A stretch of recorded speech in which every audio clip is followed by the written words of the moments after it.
Hello, this is James. The Superb Taya event release has been leaked, and while that news has already been dropped and consumed, I wanted to share my thoughts and preparation for the event so that I can make sure that I have the cards I need and what cards that I still need to get in order to make a counter fairies deck. So here's the release, and let's take a look. Tenko no seiki 中心の天使族デッキを操つちょっと本気になったアンズが登場. Alright, so that's Tenko no Seiki, that's the sanctuary in the sky. And then Chushin no Tenshi Zoku Deki, that's a deck focusing on the angel tribe. Using a deck focusing on the angel tribe, a slightly serious Taya will be making her entrance. Anzu is Taya in the Japanese. Tenshi Zoku Deki o Kyoka suru kado o te ni ireyo. So the event is going to give you cards that strengthen Kyoka suru kado, that strengthen your Tenshi Zoku, your angel tribe deck. They will give them into your hands. Te ni ireyo. And two of the cards are right here. We have Divine Punishment. It's a super rare drop, and when a spell or trap card or monster effect is activated while the Sanctuary in the Sky is on the field, negate the activation, and if you do, destroy it. So this sets the stage for the counter fairies deck, and it's probably going to be this and Solemn Scolding. Yeah, that's the one that we have. Divine Punishment and Solemn Scolding are going to be the main counter trap cards that we are going to be using. Second one, Zeratius, Herald of Heaven. You can discard this card from the graveyard to add Sanctuary in the Sky from your deck to your hand. If it's not face up on the field, destroy this card.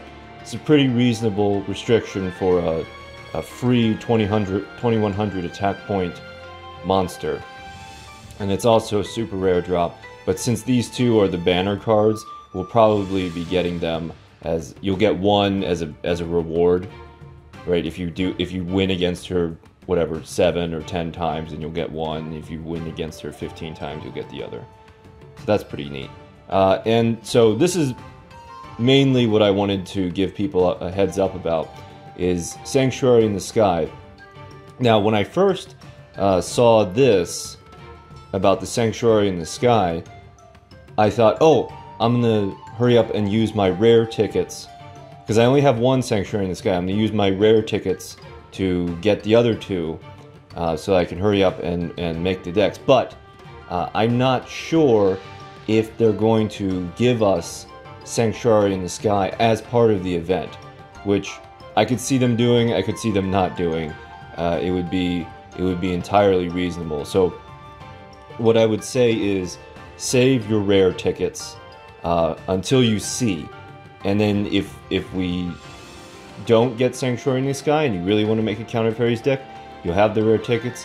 And then if you don't, if they do give us Sanctuary in the Sky, then you can go ahead and get a bunch of Oystermeisters like I did last month. So we also have some other cards that already exist in the game that seemingly combo with the counter fairies. I guess it's an archetype. And then the first one is Mudora. You get this from level 40 Ishizu. I don't know why this is a level 40 card. That's like such a hassle to get, and it's a level up reward. It's not a drop from dueling her. You have to level her up to level 40. Such a hassle to get.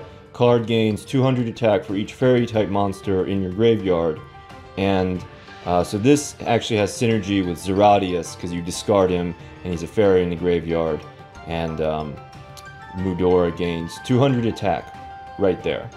But then you're giving up a 2100 attack point monster. But I'm sure there's a reason that Mudora is a there's only one of him, and you have to get Ishizu to level 40. I'm just not seeing it. It can't just be that he was like the one monster that Ishizu used in the Battle City tournament, the final tournament part of that arc. The more useful card for counter fairies is the Triple D Lord, Vandalgion, the Dark Dragon Lord. If you negate the activation of an opponent's spell or trap cards or opponent monster effects with a counter trap, except during the damage step, you can special summon this card and apply a sweet effect. And you can actually apply all of them. You don't have to just pick one if you negate multiple effects, I believe. So if you negate a spell, inflict 1500 damage. If you negate a trap, target one card your opponent controls, destroy it. Monster, target one monster in your graveyard and special summon it. So you can swarm the field with your fairies. And then another good card that we already have is Synthetic Seraphim. And it's a normal rarity in the Generation Next pack. So this is easily overlooked. Each time a counter trap card is activated, immediately after it resolves, special summon one fairy token, fairy light level 1, attack 300, defense 300. And this is good because we have a bunch of level 4s in the drop rewards, but we also have some level 5s. So think about that card next time you're going through the Generation Next box for your second or third floodgate.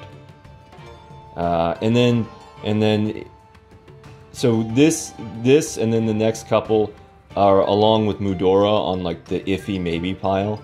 Neo Parshath you get from super rare rank tickets, and he has a thing with, while Sanctuary in the Sky is on the field and your LP is higher than your opponent's, this card gains attack and defense equal to the difference in LP.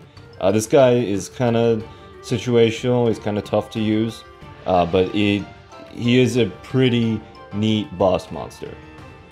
And you need, you don't need, you can special summon him by tributing Air Knight Parshath. And this is Air Knight Parshath, 5-star monster, inflicts piercing damage, and when he does battle damage to the opponent, you draw a card. So you could Synthetic Seraphim, and then you get a token, and then you can tribute summon him, and then special summon this guy.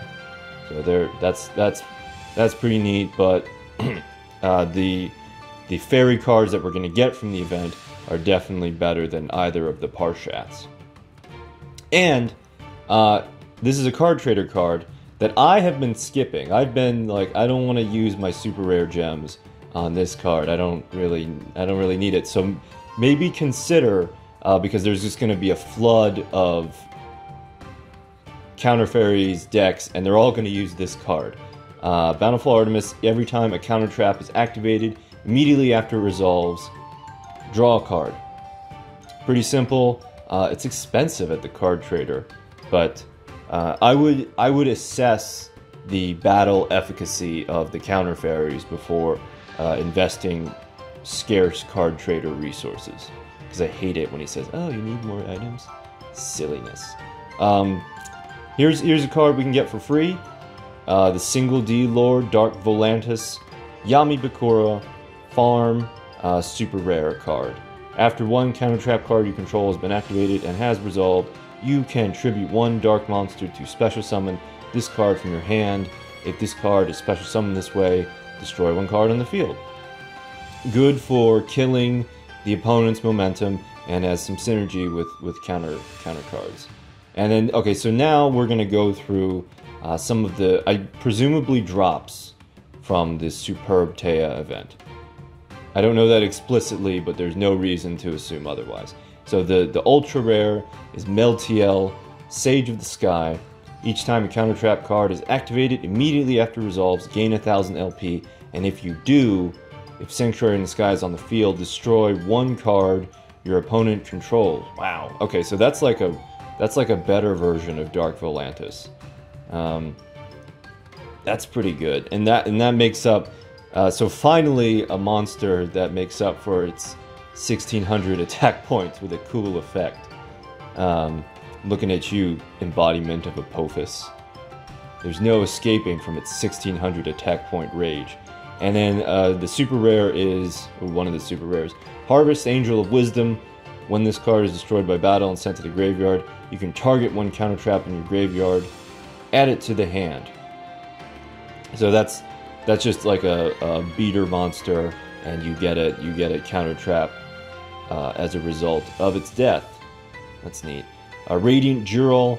When this card is sent to the graveyard, except if destroyed by battle, gain 1,000 life points if Sanctuary in the Sky is on the field. So the scenario I envision for him is you play him face down, the 2,000 defense protects him, and then from the attack of the unboosted Arrow Mage Jasmine, and then you're able to tribute him and gain 1,000 life points, and tribute for Tethys, Goddess of Light. 5-star fairy light type. When you draw a fairy monster, except during the damage step, you can reveal one of those monsters, draw one card. This card must be face up on the field to activate and resolve this effect. So we can see that counter fairies are going to revolve around killing momentum with counter traps, and then grabbing up more resources in order to kill more momentum. And the monsters aren't like crazy powerful, but they have good tempo stopping abilities. And then our rare drops, Wingweaver, normal fairy type, not crazy exciting, but I'm sure there's like a transmodify combo in there somewhere. And then Guiding Light, light fairy, 0/0 defense. And these are cool. These like useless little one-star monsters, because you can put them around in any deck and have them fill in useful combos. So the one for Guiding Light that I thought of was Mystic Piper. And I know that's an ultra rare, but if you tribute, you use your Mystic Piper, you tributed him, he's in the graveyard. When you normal summon Guiding Light, you can get him back. So if you only have one Mystic Piper, I think I only have one, you can get more value out of him. Our rares and normal drops, Photon Booster, target one level 4 lower light monster on the field except a token. The attack of all monsters currently on the field with its name become 2,000, not becomes, 2,000 until the end of this turn. Obviously you're going to use this with Tenderness. It's the Japanese card, but it's a normal fairy, and Tenderness, that's the only image that I could find. I'm just kidding. You're gonna use this to buff up your Meltiel for a final push. Assuming you can get 4 Yeah, if you had 4 Meltiels, that would be. I mean, not 4. If you had 3 Meltiels on the field, that would be super good. Tenderness's fate is to be used as fodder for a Celestial Transformation. You have Tenderness and Celestial Transformation. And then you special summon the Tenderness and tribute it for something more useful, like Parshath, the Air Knight Parshath. Now, here's another rare drop, Constellar Belt. Activation of light monsters' effects cannot be negated. So seemingly this card only works for our counter fairies, but if we think just a little bit, we can use DNA Transplant. Activate by declaring one monster attribute. All face-up monsters become that attribute. So you can activate DNA Transplant, and it's DNA Transplant is not a drop from this event. Only Constellar Belt is. You activate DNA Transplant, and then all of your monsters become light monsters. And then, so the scenario I envision is perhaps a water deck. So you have your water deck, and then the effects of Citadel Whale, and then so they all become light types. The effects of Citadel Whale and Abyss Soldier cannot be negated. So, and also you can overkill a Super Rush by if they're attacking into your monster and they play Super Rush and they declare water. You can say, oh, no, DNA Transplant, all my monsters are now light type, and your attacking monster breaks against the walls of my Citadel Whale.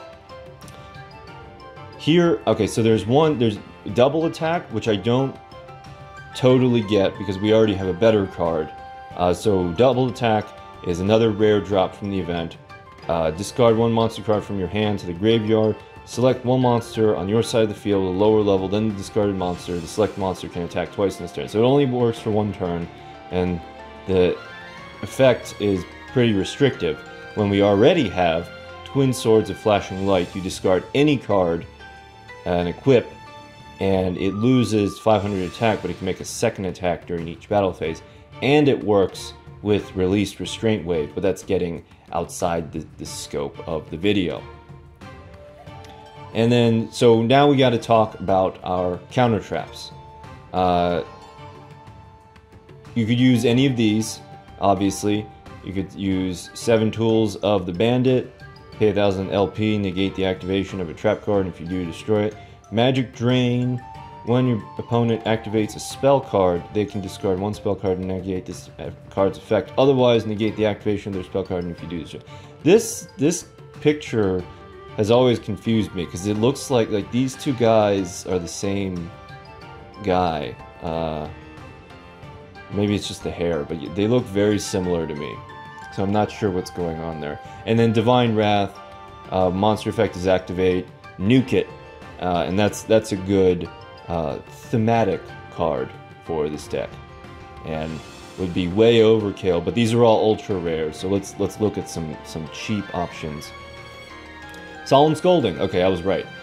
If this is the only set card in your spell and trap zone, when a monster would be summoned or a spell card, trap card, or monster effect is activated, pay 3,000 LP, negate the summon or activation. If you do, destroy this card. So this requires super rare tickets. I want to use my super rare tickets for Rose Archer for my Arrow Mage deck. Oh, and I just realized this this girl here, the presumably kneeling woman, this is the Forbidden Chalice and Forbidden Lance girl. She keeps getting into all kinds of naughty hedonism, and now she's being scolded. So this is an option, but I don't want to just use up my super rare tickets for a card that I can only play in a deck that's potential is unproven. So let's delve further. We have United Front. This was from the Gladiator event. It's a counter trap, of course.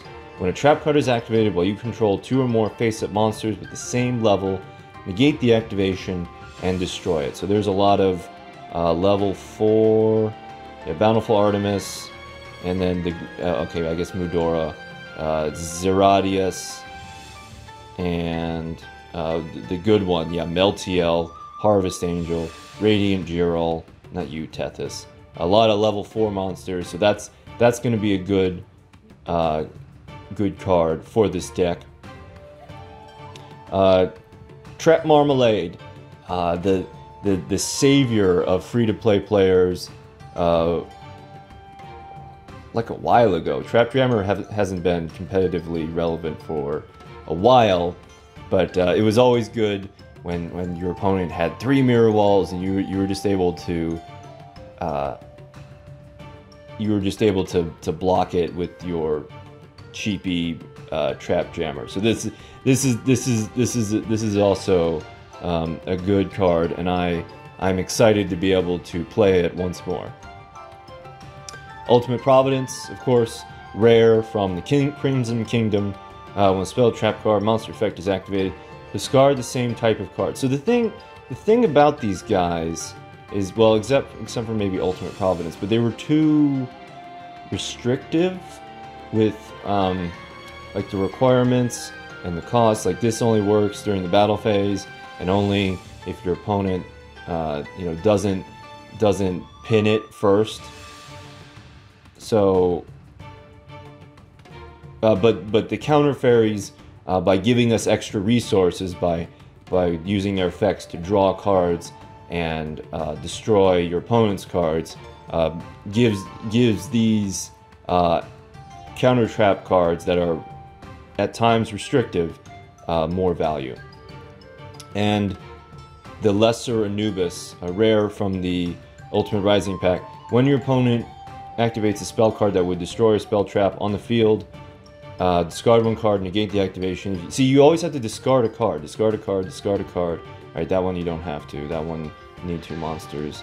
That one costs 3,000 LP, but these two, you have to discard cards, and Bountiful, not Bountiful Artemis, I think the Harvest Angel. Yeah, yeah, Bountiful Artemis, the Generous Sculpture, lets us draw cards and replace those lost resources. So, anyway, discard one card, negate the activation if you do destroy it. Then you can destroy a face-up monster. So, the weaker Anubis can finally see some play. No more Storm, no more Twister, no more D-Spell, no more Double Cyclone, the Hurricane cards, basically. But we're not living in the destroy trap card meta. Now we're living in the hey Trunade meta, and Rebound says goodbye Trunade. When your opponent activates a spell card, trap card, or monster effect that returns cards from the field to the hand, negate the effect, and if you do, send one card from your opponent's hand at random or from their side of the field to the graveyard. When this set card is destroyed by your opponent's card effect and then sent to the graveyard, draw one card. So this is gonna, if a lot of people are running the Hey Trunade, which it seems like they are, this is gonna be a good side deck card. But I think one or two at the most. Definitely not 3, unless you're playing in a tournament against a water deck. Then go ahead with 3. And Gobby Fry. This one is more.